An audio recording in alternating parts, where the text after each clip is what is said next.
G'day everyone, it's SDS SuperCoach, providing SuperCoach content for you. I'm here to present round 10 of Jump On, Jump Off. It might be round 9, I don't even know. So obviously you can tell that Brad from SuperCoach Pro isn't here. I won't get into detail as to why. We were meant to record at 9:30, but I had a bit of a personal I had personal reasons. I'm not going to get into detail with that, but yeah. So Brad's not here. Obviously, he would have loved to have jumped on, but I had to delay the recording. So this is probably coming out at midnight. So I do apologise for that. If anyone's still up, good on you. So yeah, let's get into anyway. By the way, let's have a look at my trades so far. This is what I'm thinking: Chandler, Hopper, and Davey out for Sharp, Brayshaw, and Humphrey. Yeah, I've still got one more boost left. I just thought, you know what? If I can get rid of a dead rookie like Davey's going to play, and I think his break even's like a 73. So I just thought, you know what? If I can swap that for a bloke that I'm taking a bit of a punt on, I'm not super big on, I'll get into more detail with the most traded and most traded out players. That's what I'm thinking. Sharp, my bad. I heard some positive news from Chris Fagan and Brayshaw. Not super confident on this, but it's between Brayshaw, Parker, and Mills. I need a midfielder with that round 12 bye, so I'm just tossing it up.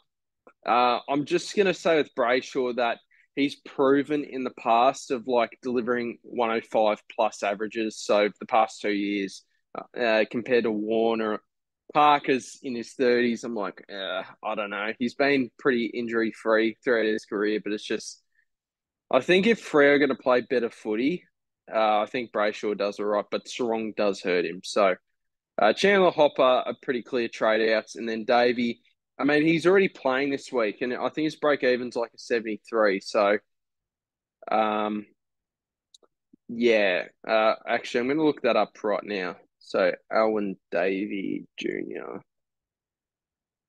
I think his break even's like a 73. Yep, it is. So, he's going to drop 15K if he scores a 39. Just get off him. I'd rather him not play and be dead, to be honest. All right. Most traded out players for this week. Jacob Hopper, I think he is a must trade out. He's out for 4 to 6 weeks with a calf injury, 441,000. He's been solid for us without being amazing. He missed a game. He obviously had another injury game. So he's been an all right starting pick for us, but nothing special. So I think he's a trade out if you have him. Kay Chandler at 570,600. He's been one of our best rookies for the season, along with like Sheasel and maybe Samson Ryan, that sort of stuff. So I think Chandler, he's been a great rookie for us, but scoring a 42 against Hawthorn at home at the MCG, and I think his break even's 105 to my knowledge. 105, yeah. So if he scores a 69, he drops down 16K. You could keep him for another week, but away against Port Adelaide doesn't fill me with great confidence. Connor McKenna, he's really dropped the ball recently, so I think he's a must trade. Even without Rich in the side, and I think Coleman's coming back this week. He might have been back in this week, my bad. So the previous week, my bad. So yeah, I think Connor McKenna, if you do have him, I think he is a trade. Luke Davies-Uniacke, now this is bloody stiff because round 3, when everyone brought him in, he was looking like a fantastic target at about 550,000, that sort of stuff. So I feel for anyone that picked Luke Davies-Uniacke, super stiff. I thought that was going to be a great pick, but he's just had a lot of injuries, all that sort of stuff, and now he's out for 3 to 5 weeks with the hamstring injury. Time to chop him. Feel for anyone that went him. Davey, yep, he's playing now, so I think anyone that does have him, I think they should trade him because he's just going to keep dropping and dropping and dropping in price. So I'd recommend getting rid of him. Oscar Baker, so his break even is a 58, and I believe that's his average. Projected score of 58. Is he averaging 58? He is. So I think he's one that you can hold for another week, and until he has a really high break even, then you can probably chop him. I think I chopped him at about 250K, so I probably was a bit premature with that. That's probably a lesson learned for next year. I think I was overreactive with some rookies like Darcy Wilmot, all that sort of stuff. So that's a lesson learned for next year. Will Setterfield is out till after the bye. I believe it was a foot fracture. So he is a must trade for anyone that has him. It does suck because without Parrish on the side, he was certainly going to get some elevated scores. But in the Brisbane game, he had a bit of a foot fracture. So it is time to go, unfortunately. Oh, wow. I feel for anyone that went with this man. So Callum Mills, 471,400. This is so stiff. This is so stiff. I feel for anyone that went with this man because I was complaining about Sinclair and Merritt, but if I didn't go Sinclair and Merritt, I would have gone with Mills. So I can't complain too much with that. Unfortunately, Sinclair didn't score too well, and that really pissed me off. But uh, if I didn't go with him, I would have gone with Mills. So I feel for anyone that went with him. He is a clear must trade. Ollie Hollins, well, he got picked, didn't he? 57 break even. Yeah, he's about time. He's about time to get rid of him, to be honest. So, yep, he is an easy chop. And, he's not an easy chop. You could probably hold him for another week, to be honest, if you have more pressing issues. But, yeah, he's probably made his cash. Fergus Green, you probably should have got rid of him a bit earlier, to be honest. But, yeah, he's a definite drop if you still have him. So, yep, just chop him. So I'll sum it up. Jump off, jump off, jump off, jump off, jump off. Don't have to jump off.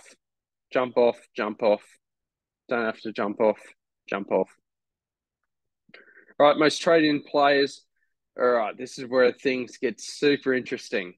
Harry Sharp, 123,000.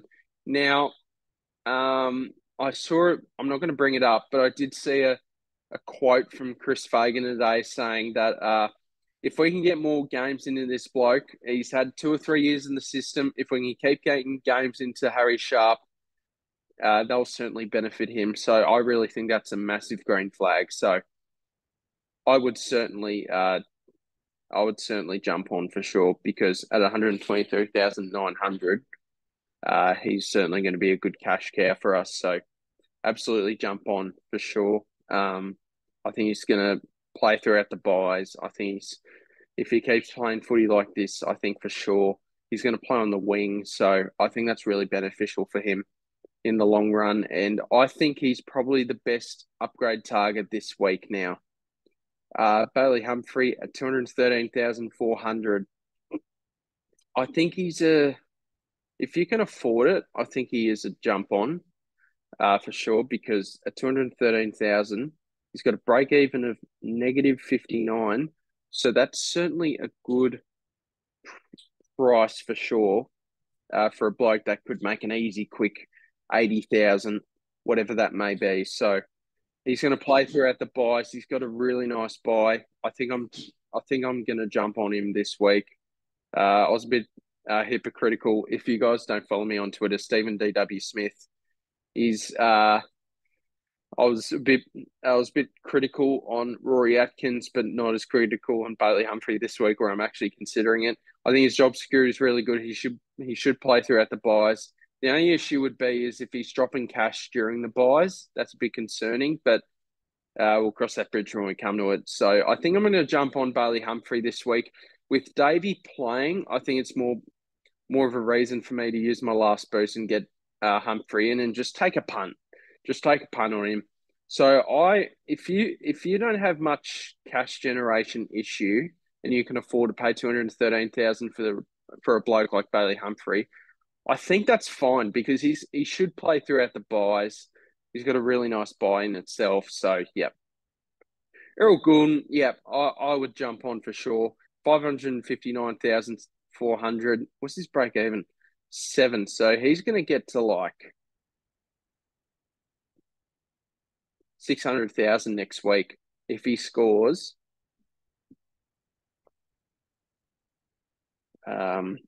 If he scores a 108, especially against North with no Callum Mills, he should be scoring a lot more. So I'll jump on for sure. I think he's got a nice buy. Only 4 teams have the round 12 buy. If your forward line, if you've got two or more spots in your forward line, I think Goulden's good. Berry just got dropped, so not a jump on for sure. Definitely not a jump on. So please reverse your trades with this Tom Berry pick. Blake Drury, I don't think he's a jump on because I know he got picked, but it took like 6 injuries for him to stay in the side. So I'm gonna look at him next week at more of a basement price. So if he scores a 25, he makes 15K. I reckon he could score like a 40, and he might be more at a basement price, 125, 130K. So wouldn't jump on just yet, but I think he's certainly a guy where you can look next week to see if job security is all good and all that sort of stuff. So I think Blake Drury is a guy, if you don't have him, you can definitely hold off next week and see how you go. Darcy Cameron, I think he's going to play this week. It seems like he is going to play this week. I think at 494,000, I'd wait a week just because of how good Mason Cox played for the Pies.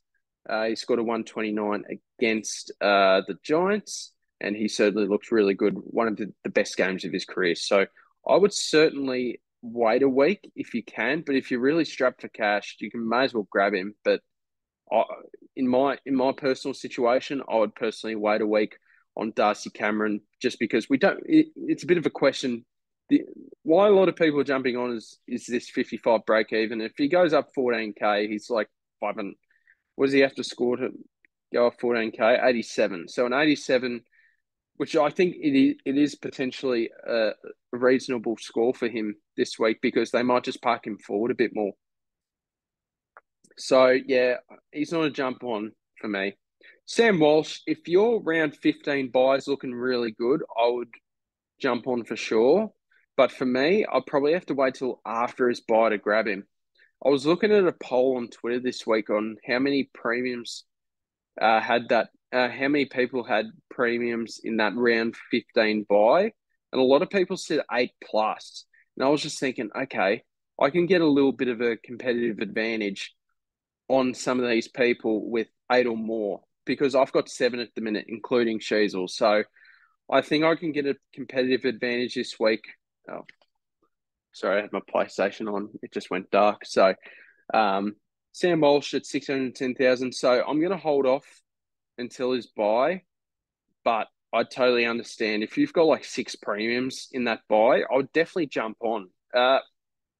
Collingwood are pretty restrictive. He has to score 125 just to make price. So maybe not this week. Matt Rao, 542,000. I don't think he's a jump on at all. He does this every year against the Eagles. Now, it sounds pretty hypocritical of me to do that with Bailey Humphrey, who I'm probably going to get this week. But for Matt Rao as a keeper, he usually does that against West Coast. No, he's not a jump on for me at all. I reckon he's a bit of a trap. So he's a pass for me. Yeah, nah, not for me. Not for me. Yeah, we'll move on. Now, if you're looking for a premium around this price, Zach Merritt, I much prefer. At 564,000, he's got a really nice fixture coming up for the rest of the season with no Setterfield, no Parrish. He's going to be the main guy in that Essendon midfield. So I would certainly jump on. Out of any of these upgrade options here, I think he's the one to jump on this week. I've already got him. Unfortunately, did some weird roll this week, but it is what it is. So I would definitely jump on at 564,000. And then Clayton Oliver, actually, I lied. I'd get Clayton Oliver if you can afford and it doesn't kill your side. I'd get Clayton Oliver over Zach Merritt because he's owned by, I think, over 50% of the competition now, 54% of the competition. If he just goes well, like he's due for a massive score. If he just does well, that just ruins your week. And that might happen more often than not for the rest of the season. Like him and Bond, the only two to trust for SuperCoach this week. So, all right. Thank you guys very much for watching. I'm sorry I couldn't have Brad here, but personal issues were in the way of that. I do apologize for that, but he's all good. And thank you guys very much for watching. And I'll see you in the next video. Leave any comments down below. Yeah, so cheers. Have a good night, guys.